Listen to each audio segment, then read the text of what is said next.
Julie Jackshaw, Bart Riley, Josh O'Neill, Jeremy Sally, Sean Ori, and Bill Daly. All right, as there is no public, no comments, no board action tonight, and our other business is a presentation from Allison at Orion on the ordinance rewrite. Turn it over to you, Allison. Thank you. Make sure my microphone works for the large crowd present this evening. So here we are. It's been a long road. Appreciate staff's patience and your patience getting here. And as Dylan mentioned, tonight is really an informational presentation. You all will be receiving the full report that I'll highlight recommendations on. A lot of this you've actually, not a lot, about 50%, we talked through in some way, shape, or form when I was here last and went through the table of contents and reorganization. So I'll try to keep this brief, and then we can, delve into any questions you might have. But you will have time to spend with the audit report itself, and if you have feedback or suggestions, those will be taken under advisement as we begin the ordinance update and move forward energetically with that process. So, you know where we've been, you know where we are. This officially begins the update, comprehensive update, and the audit report itself, I'll just stick on this slide. The audit report itself, as I was telling Lila and Dylan earlier, is a beefy document.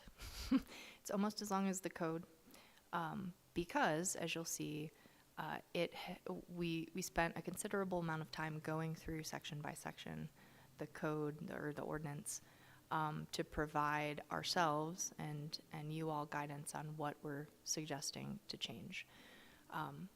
So it's actually a really great foundation to begin the drafting process, probably a little more than we intended when we started this, but it just gets us further down the road in terms of the update, and will probably be slightly overwhelming to those that open it. I'm going to try to do this as seamlessly as possible, but when this arrives in your inbox later tonight or tomorrow, you'll be looking at a document I think I mentioned last meeting that is in 3 parts. Those parts are a general overview on why we're conducting the audit or why we chose to conduct an audit and the benefits of doing so, an overview of the process to date, and then the meat and potatoes of the report is beginning on page 18 is the comprehensive audit, which looks like a very long matrix, longer than your table of contents, but goes through section by section, line by line, zone by zone, the ordinance as it exists today, and provides recommended next steps based on our evaluation, based on the feedback we received from stakeholders, yourselves, staff, and looking at best practices locally, statewide, and nationwide in how to tackle some of the issues we know are present with the zoning ordinance. So that is what you have to look forward to. It also includes the table of contents slightly revised from when we last spoke, and the full summary of the stakeholder survey that was conducted last fall. Yes, sir. Not at all.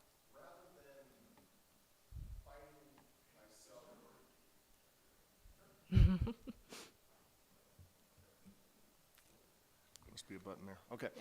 Rather than fighting my way through that entire document, which I guess I could do, but maybe I would rather not, is there anything in that document that you think we need to concentrate on, that when you put it together, you said to yourself, wow, the committee needs to take special notice of this? Yes. These 3 pages are really, really important. I hope, rather than going through, 200-300 pages of of maybe some boilerplate stuff. Is there some stuff here that you could direct me to when I pull it up on my computer that I can concentrate on? Yes, absolutely. Well, my hope is this evening to hit those highlights for you in the presentation and just give you a sense of what recommendations we will be focusing on as we chart this course. But to your point, there's a one-page summary that is on page 58. That's an important page. That's an important page. Yes, Okay. I'd read the first 8 pages and page 58 to get an overall sense of what we're hoping to accomplish here. Great, thank you. You're welcome. And the PowerPoint, which we'll also provide. I think we can, so, great. Okay, so going back to that. And so I think all of you have heard me talk about stakeholders engaged, what we did, who we chatted with, what we heard, started to inform our initial impressions and where we needed to focus our review of the code. I'm just going to highlight, because there is a pretty interesting table that falls between page 8 and that matrix that summarizes every single comment that we heard from the different stakeholder groups. So you can see those comments broken out by topic, and those topics are sort of general, overarching format and function of the ordinance, process, districts and uses, general design, historic preservation, et cetera. And we summarized, or we basically counted the number of times from those various stakeholders a particular issue or comment came to light under those topics. And so, not surprisingly, process and enforcement. We heard from almost across the board repeated times that this was an issue from nearly every stakeholder group we chatted with. And you'll be able to see specifically what those comments were about, but just in terms of touch points or hits, we heard a lot about process and enforcement. Secondly, and slightly surprisingly, we got a lot of feedback on landscape and parking standards. And I think that's pretty unique and particular to Uptown especially, but in the flats and in other parts of the county, there are perhaps different parking issues like overparking along Harrison Avenue south of Highway 90. There's a lot of asphalt. And so we have sort of a different situation there that we need to address in terms of parking and what is required or not. And then lastly, under the general comments, a lot of those comments have to do with what we talked about back last summer and earlier this winter about consistency, clarity, just being able to open the ordinance and understand what you're reading and where to find things. And so general improvements to form and function of the document itself are going to be utmost in mind. So, as you'll remember last meeting, we proposed a new table of contents that basically blows up the existing ordinance structure. That's going to be where we begin with the drafting process. I feel like I'm probably a broken record and will continue to be so, but wherever in this code we can illustrate as opposed to narrate, that is what we will be recommending, because at the end of the day, a picture's worth 1,000 words, and you don't need a code that's 1,000 words longer if it's easier to explain by graphic. One of the topics will be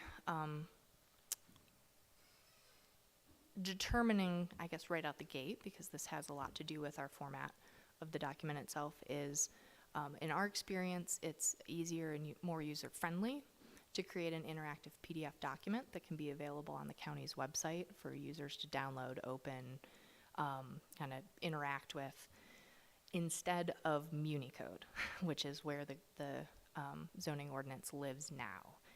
MuniCode is improving in its functionality. It's allowing for graphics more so than it did 10 years ago. And there are ways that we can integrate both. But our recommendation and our preference would be to work in a more graphically rich format that allows us to create an interactive document that could then be pulled into MuniCode in an appropriate way, but not rely on the MuniCode format as the way we're going to write this code.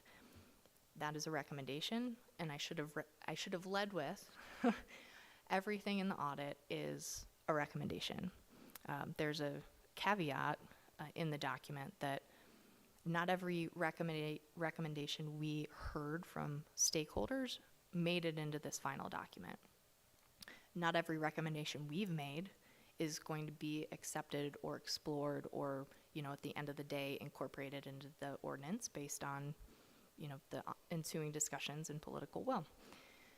So this is just, where we'd like to start the discussion. And if there's a reason that we have to stay in Muni code or adjust our formatting, then, that's what we do. But we've talked a lot about definitions, revising, aligning them with other related regulations. That's going to be something we will be looking at. Definitions are challenging in that we must start with them, but they're like the last thing that gets completed. So this will be sort of an ongoing conversation around how to define, what to define, where to define, how we create those links between associated regulations effectively. And then something we propose, because the hope is at the end of this process there's going to be a very different looking ordinance, is to develop a brief user's guide, whether it's part of the ordinance or a standalone resource, to help applicants navigate the where and the how and what's moved and where to find things, and new processes that are hopefully incorporated into the update more easily. And at the end of this, I believe we have allocated time and resources for some training once the ordinance has been adopted. And so this will just be sort of an ongoing function of that training. You remember this plan, district alignment table. I think we talked through it in January. This has been further refined in our recommendations to this list of districts. We have a suite of new districts that don't exist today in the code, including working lands, rural residential, the live-make neighborhood, uptown edge, and so those will be completely new districts created, not influenced by existing districts, but they don't exist today in the ordinance. The districts remaining are really districts that exist today and will have a pretty light touch in terms of adjustment. They might have new names. We'll be looking to make sure that all of the bulk and dimensional requirements and uses are appropriate. But as they exist now, they'll probably continue to function somewhat similarly. Districts evolving are those that are going to require more heavy lifting and adjustment to reflect the place types adopted as part of the comprehensive plan. And then finally, there are a handful of districts that, when I say eliminated or evolved, the mobile home districts are going to be sort of incorporated into the new residential composition. The transitional district, I still can't figure out what it means or where it's at, or so it doesn't need to exist anymore. But one item of note is the Ramsey zoning district. And I want to be clear that when I say the Ramsey zoning will be eliminated, what we're actually talking about is incorporating elements of Ramsey's zoning as it exists today into residential, rural center, comparable districts that will be applied countywide or available countywide. So rather than have the standalone sort of zoning within zoning, Ramsey will be able to access these other revised, improved zoning districts, particularly for rural community character that we hope will better reflect what they want to have happen out there, and will be a little clearer in terms of their administration under this ordinance. Yes.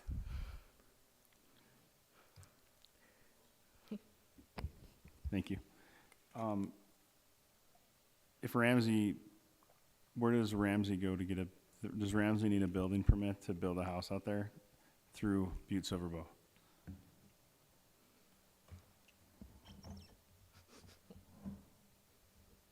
Mr. Pipinich.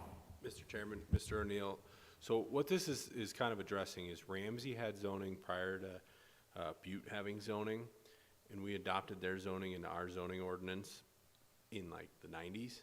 So we took a zoning ordinance and just plucked it inside of a zoning ordinance. So they had conflicting administrative sections. I mean, it was word for word into our zoning ordinance, and the two didn't mesh. So instead of having a zoning ordinance inside of a zoning ordinance, they will just adopt zoning when we're the same zoning that we adopt zoning in the same ordinance. So there's not that conflicting. But as far as everything else goes, yeah, building codes and zoning approvals and everything are county-wide. So they'll be, instead of just moving it zoning inside of zoning, it'll just be one ordinance, and it'll incorporate what they want to see out there into the same thing as what we have here in Butte.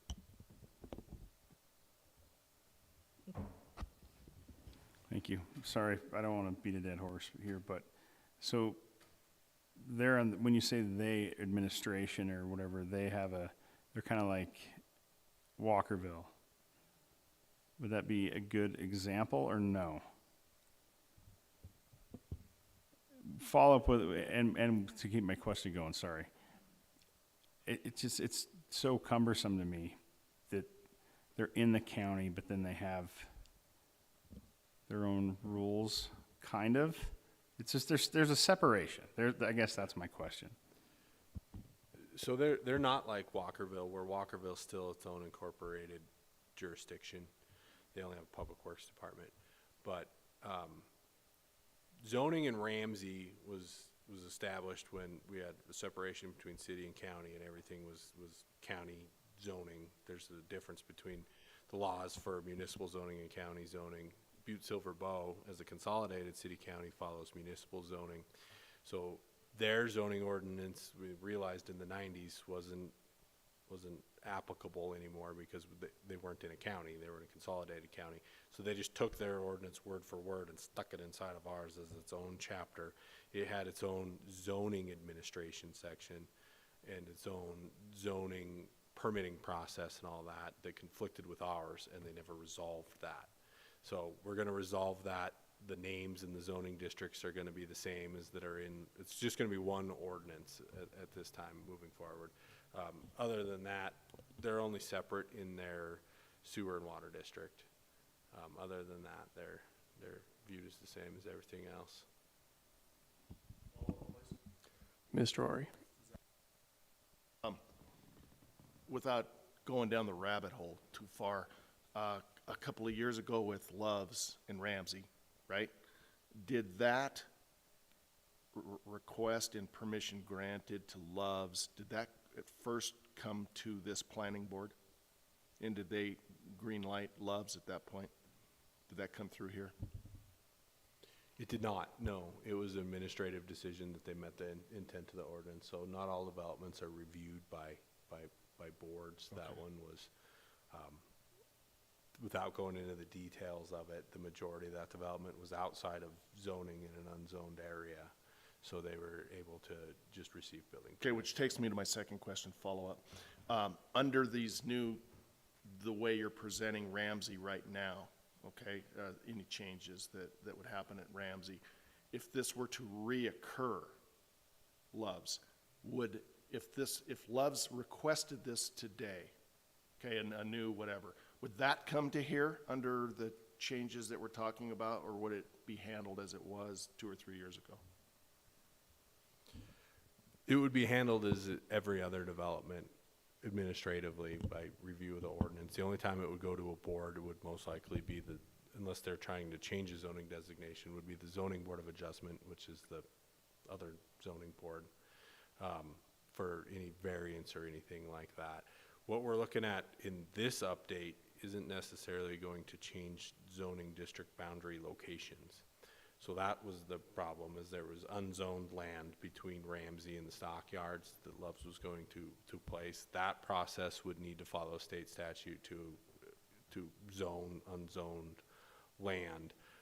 This process will create like a palette of zoning districts that could be applicable in that area, and then you'd have to go through the public hearing process and everything to change that zoning of that land, and that would be through this board and the council of commissioners. Thank you.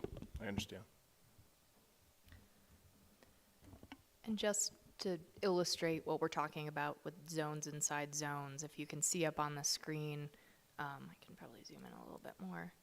So this is under the Ramsey district, and so right now they have established their own Ramsey single-family zoning district, their own mobile home zone, their own general commercial, and that's separate from, in addition to, the county's established C1, C2, R1, R2 districts. So what we're proposing is that the intent of these districts come under a countywide R1, R2, C1, C2, to again, simplify, clarify, and hopefully accomplish or reflect their, what they're intending as a community a little bit better anyway, because their zoning is also, I mean, it's older than Title 17, so they're operating on pretty antiquated standards themselves. All right, so additional recommendations on zoning districts. We've talked about the composition, district composition. Right now, they're all their own separate chapters. We want to create a uniform chapter design, or I should say district design, so that every district falls under one chapter, zoning districts. Every district has the same information presented. So purpose statement, bulk and dimensional requirements, permitted uses. These things would be illustrated in terms of setback, bulk and dimensional, or lot orientation, parking configuration. We will hopefully have an example of that right quick, because we usually start with districts in the drafting process to get a sense of the overall framework that we are working to integrate parking and landscaping and administrative process and all of that. But treating every district and organizing every district the same helps the reader know what they're looking at and find information. Similarly, creating a consolidated table of uses and then clearly articulating within that table permitted, conditionally permitted or special uses, accessory uses, so that it is clear as a bell what's allowed in what district. Similarly, clarifying and articulating how many primary uses and accessory uses may be permitted on a lot in a district. And the reason that's important is when we start to talk about a meaningful mix of use or encouraging better mixed use development, we need to identify what we mean by principal use, accessory use, and make sure that those areas and those buildings that should have permitted uses by right, or multiple permitted uses by right, can do that without going through any administrative process or approval that hangs them up. We also want to establish building types, and we talked about this last meeting, and I'll get into that in a second. But one of the comments you'll see if you dig into that matrix repeated quite frequently is just that most of the districts currently don't reflect bulk and dimensional standards that are adopted as part of the comprehensive plan. And when we were doing that plan, we really looked at the existing development patterns and suggested a range of setbacks, massing, dimensions, orientation that felt more reflective of the existing character or the character we wanted to get to. And so pretty much every district, with the exception of maybe the open space and some of the industrial districts, are really going to require a wholesale adjustment of those setbacks and dimensional requirements to better align with the comprehensive plan.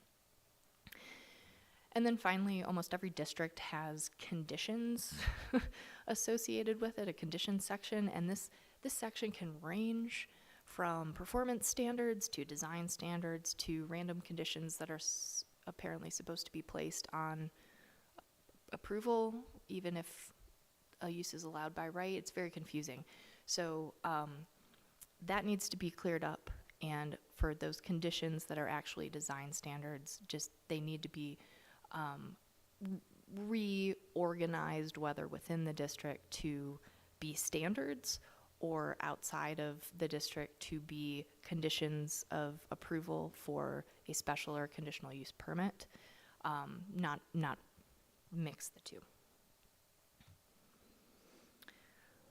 So process and administration, creating one chapter that encompasses all of the procedural application requirements, the approval processes, so that, again, an applicant knows where to find that information, can understand what's expected during the application process, and understands who's the decision maker, sort of the roles and responsibilities of this board, of the zoning board, of staff and administrative approval, and the appeals process. Having all of that information in one place is going to really help in terms of usability and the reader's experience with the ordinance. I think in our review of the table of contents, I spoke about organizing those permits based on the decision-making authority and the approval process, whether it's administrative, legislative, or quasi-judicial. We also talked last meeting about expanding the descriptions and circumstances around nonconformities and being more specific about different circumstances, not just building nonconformities and use nonconformities, but really providing better guidance, because particularly in Uptown, there are a lot of unique situations that are currently a little bit gray under the existing ordinance in terms of what you can and can't do. And we want to clarify that so that we can create avenues to do things more readily without a lot of process or application requirements. And then variances.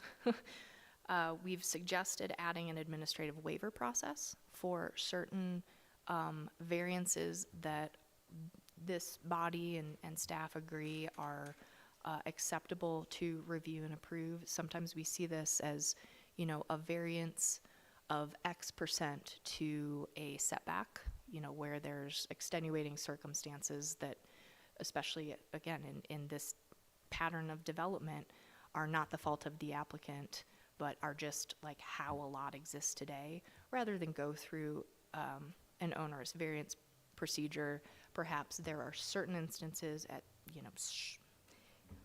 certain smidgens that would be better off approved administratively. So identifying those opportunities, again, to expedite development, or open the door to more development quicker, faster, is something that we'd like to look at and explore. But conversely, clearly and definitively removing the opportunity for use variances is something that's going to be another broken record of mine. So building types by district. This is one of the components of the code that will be heavily form-based, and that will, again, add a component of character and design regulation in the districts where it's most important, and that's predominantly going to be Uptown, but we can develop building types that apply universally in all districts, just to a lesser extent, to help guide development character that's more appropriate in the flats or even in rural communities like Ramsey. And so those building types are going to be regulated, or I guess the types of requirements that would be included with building types would be their orientation on a lot, transparency by floor, facade articulation based on certain building lengths and streets they're facing, incorporating build-to lines and building envelopes so we can replicate development character in areas where we want to make sure a building is up to the street or up to the sidewalk line to just continue that streetscape. possibly thinking about floor area ratio, but definitely lot coverage minimums or maximums. And then particular to building types where certain exterior elements like porches or courtyards would be appropriate or encouraged or required in certain instances, again, to continue a certain character of a neighborhood or a district. The building type conversation is also going to be important when we talk about residential uses and sort of expanding the types of residential development that we want to see in certain districts. And this is where this effort and the housing plan effort is really going to dovetail in understanding what Butte's needs are and sort of where that fits within the district composition, and then what types of residential development are appropriate in certain building types. And we've already met with the consultant team on that project a couple of times, and so we're in lockstep in terms of what our recommendations and their recommendations will mean for this update.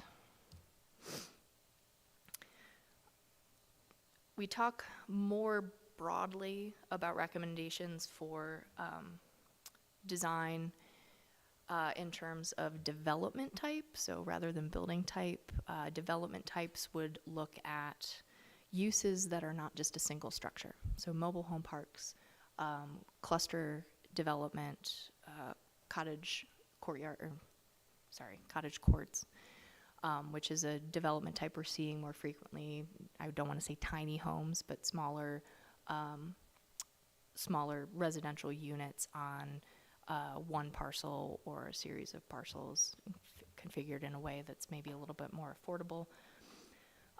Revamping the planned unit development type so that it might actually be used, and that requires some incentivization and really thinking about what the intent of that PUD is.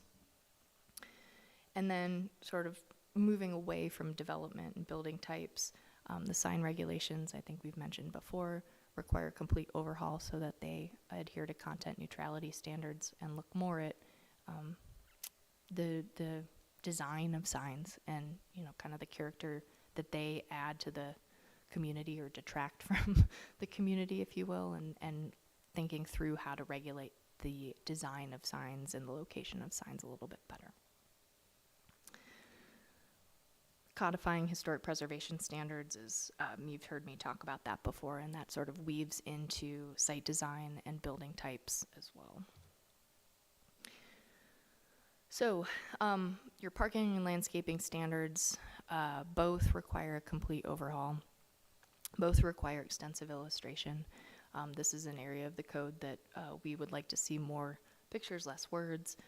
We're recommending parking maximums. We're also recommending that parking not be looked at kind of universally. Right now it's just based on a space per use.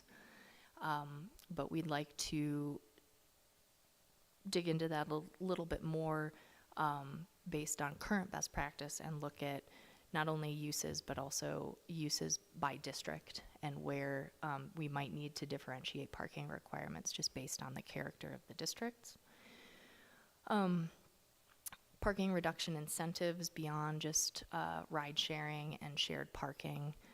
We can look at bicycle parking. We can look at electric vehicle charging stations. Where can we integrate opportunities to reduce parking or encourage an applicant to reduce parking where it's appropriate?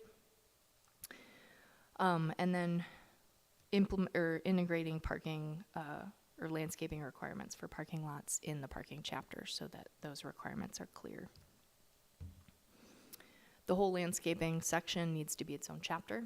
That's the first recommendation. Again, emphasizing illustrations, differentiating between landscaping requirements on-site, off-site, and open spaces for buffer purposes, and expanding on fencing and screening requirements, just wholesale revamping that entire chapter. And also really looking at native materials, low-impact development, incentives or requirements, and maintenance of landscaping.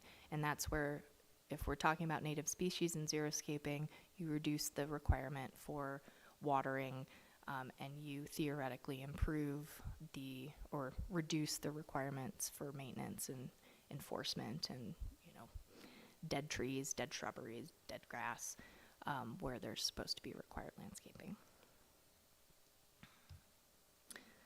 That's just an example of how we might help illustrate the pros and cons of buffering.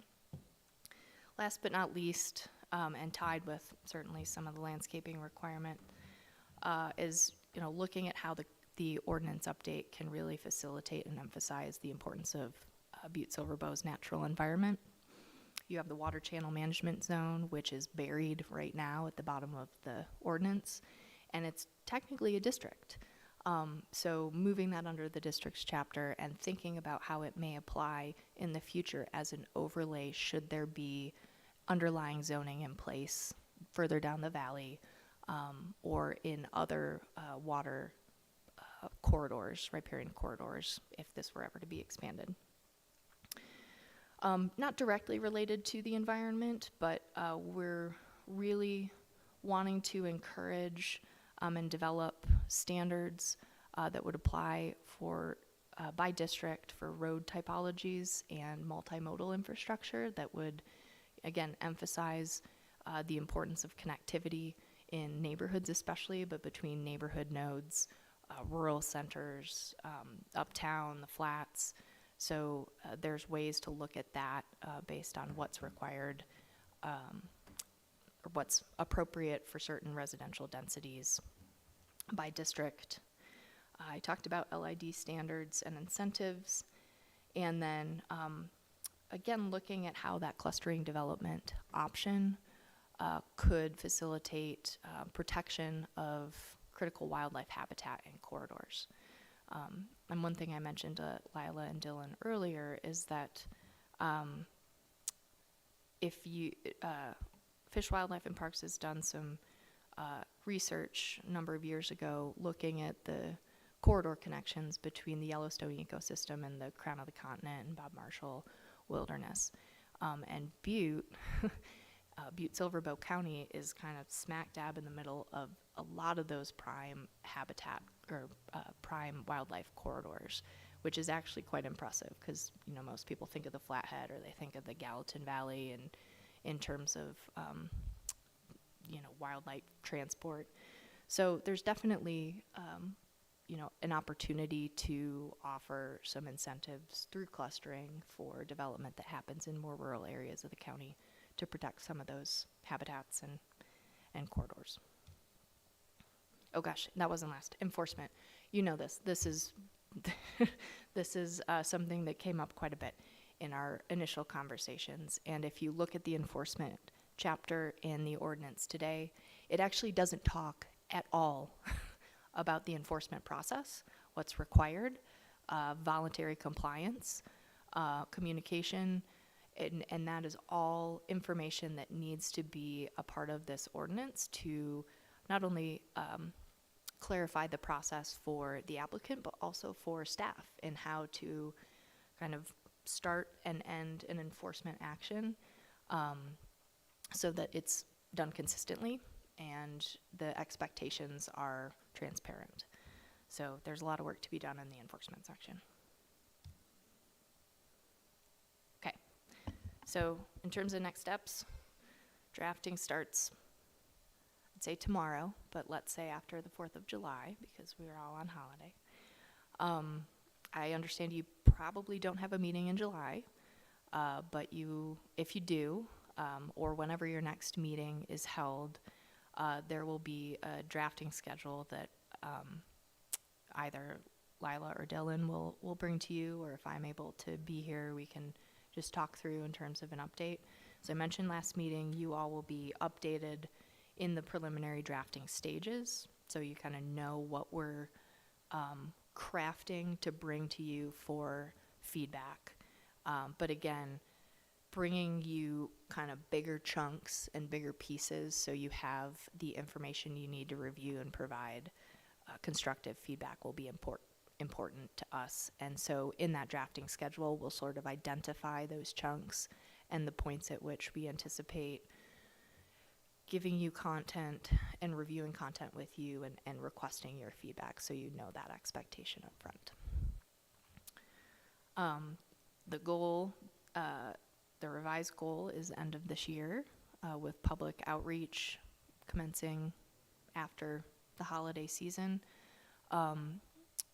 It would be, I guess this isn't, I'll need to check with Dylan and Lila about how we want to re-engage our stakeholder groups who participated in the audit feedback loop and bring them up to speed on these recommendations in the next month or two as we start the update process. So with that, I will take questions, comments, concerns, feedback. Okay, great. Thank you for the really detailed presentation.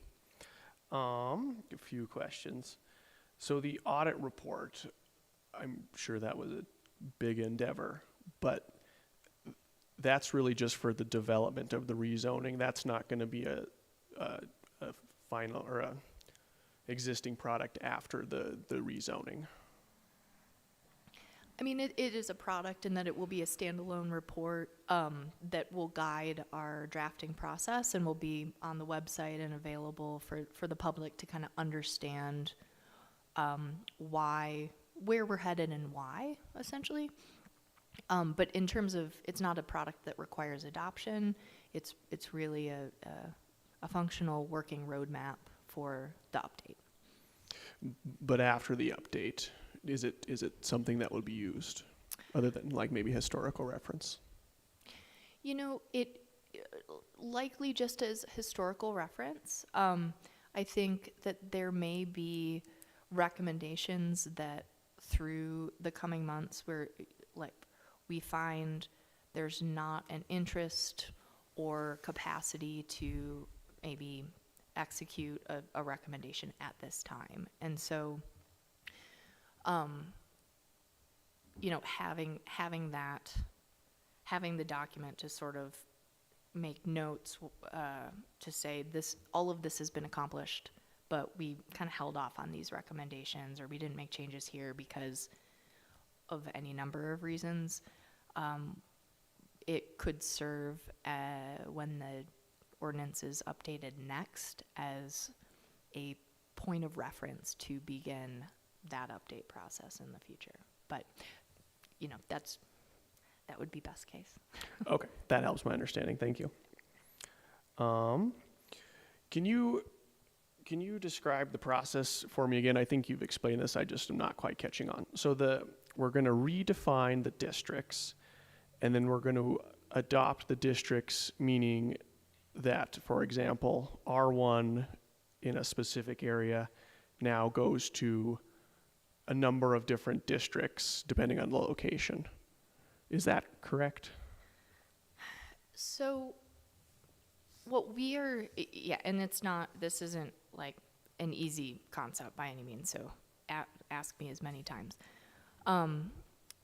What we will be accomplishing is a text amendment. So we will be revising, creating that new district palette in words and graphics.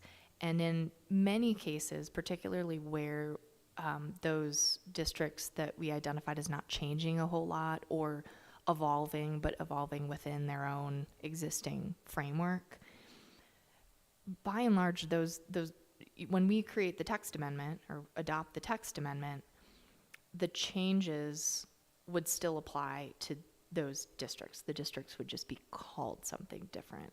And there will be a process that we need to talk about in terms of how through the adoption, the district changes occur on the map. But in terms of the boundary changes, in applying the new districts, that would be a separate action. So a good example would be working lands.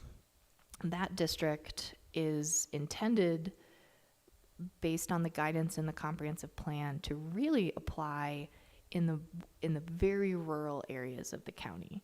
We know for a fact that there right now today isn't a whole lot of interest in countywide zoning or from the landowner in zoning their own land. However, that district will be a tool in the toolbox for down the road if there is interest, as we see occasionally from large landowners who want to protect, their working agricultural lands, put it in conservation easement, you name it. Or if ever, and I'm not saying this is or isn't going to happen, but if ever there's an interest by the county to proactively zone, that district could be applied and is intended to be appropriate for very rural, very agricultural lands. So that would be a situation where we create the district in text and graphics, but there is no new boundary drawn on the map. The really confusing and challenging part comes when, similarly, a new district that we're proposing, that live-make district, would be appropriate to apply in areas of uptown where it's been historically light industrial or even commercial, but we want to encourage a different mix of uses. And so that will require a separate action and either a proactive rezoning by the county or a proactive rezoning by a landowner to say, that's a new tool that I like. That really reflects what I want to do with my property. I'm going to request a rezoning to that new district. And it would be supported and compliant by the underlying comprehensive plan and place type map. Okay, so I'm almost there. Okay. So we have an area of certain zone today, but isn't it feasible with new districts that the larger R1 could be multiple different new ones? Yes. Okay, so what is the difference between adopting those different districts as compared to like zoning an unzoned area? Is that the same, or is that?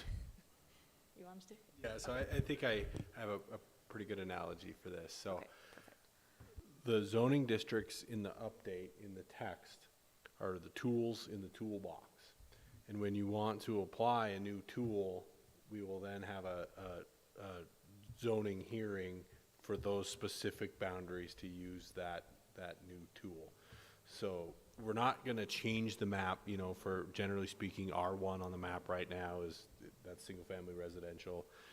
Those boundaries are going to stay the same, but it's going to be called something else, and there'll be new text to go along with that boundary.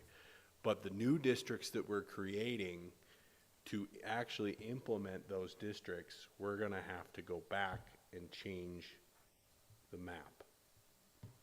Does that make sense? And the reason for that is you have a lot of public outreach that you need to do. You have the public hearings that you need to do. You need to notify the landowners that are in those districts that, hey, now your zoning is now changing, your boundary is now changing. So let's call, one of these new districts, like she said, the working lands, that's a wrench in the toolbox. If somebody wants to use that wrench, we're going to go back to add a working lands district on the map and have the appropriate public hearings to do so. Does that make sense? Yeah, I think I guess maybe I'm just not asking my question very well. So what are we doing with the stuff that is not in the appropriate zone? Like, it's still there, but in the future, like if there's I don't know, some commercial light industrial that sits in an R1 zone, what happens with that? Is it still in an R1, or are we gonna like true up the map? Yeah, so we're not going to draw zoning boundary lines around specific developments to now make them conforming. If there's non-conforming uses in a residential district, the district now does not allow that. The new district may allow that mix of use, and it becomes not non-conforming. Comes conforming, I guess, the double negative there.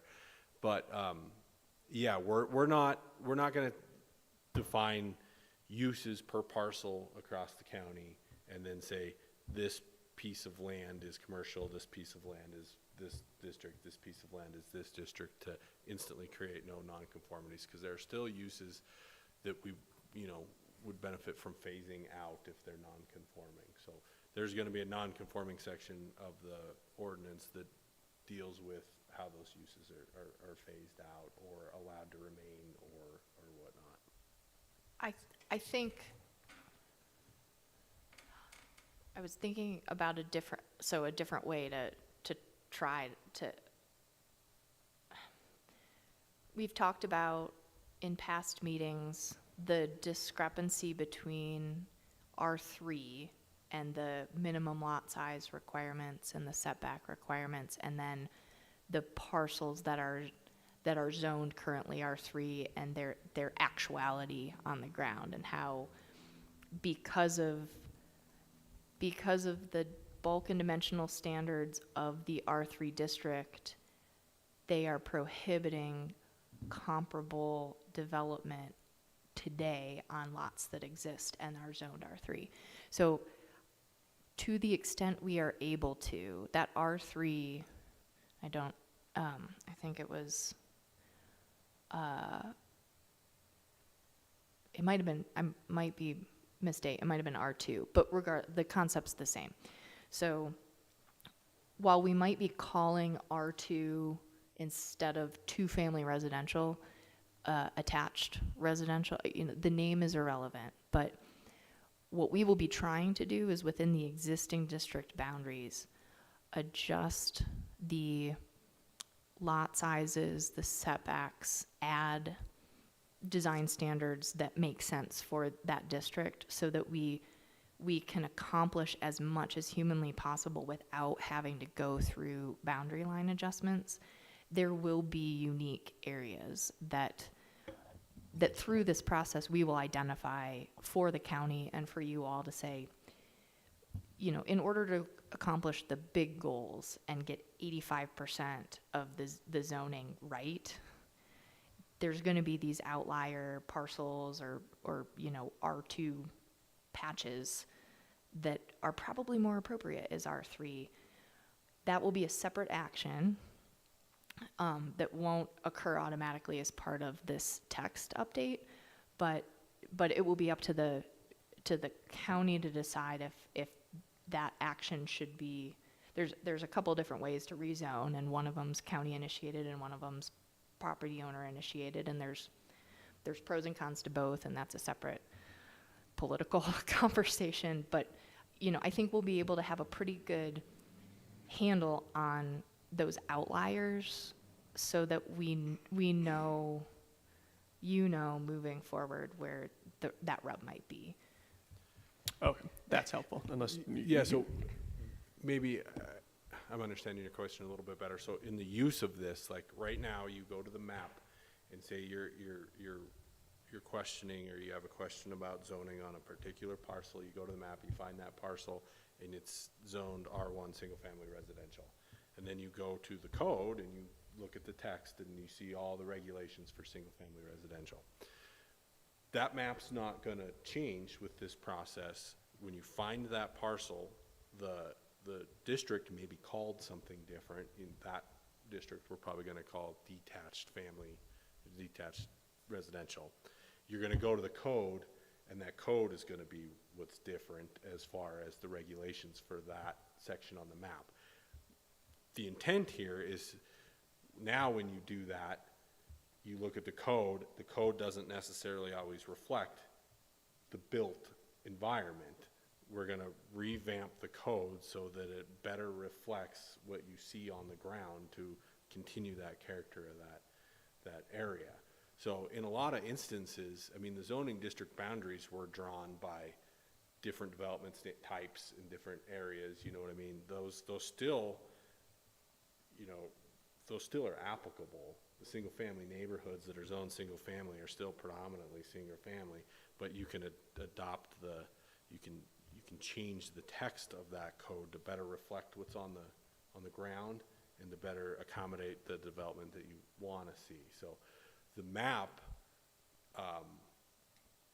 really isn't that wrong. It's just how you apply the code to those areas that's going to change. And then we'll go back and clean up the few things that are wrong in the map. But for the most part, it's changing the text to meet what we want to see on the map, and not necessarily changing the map.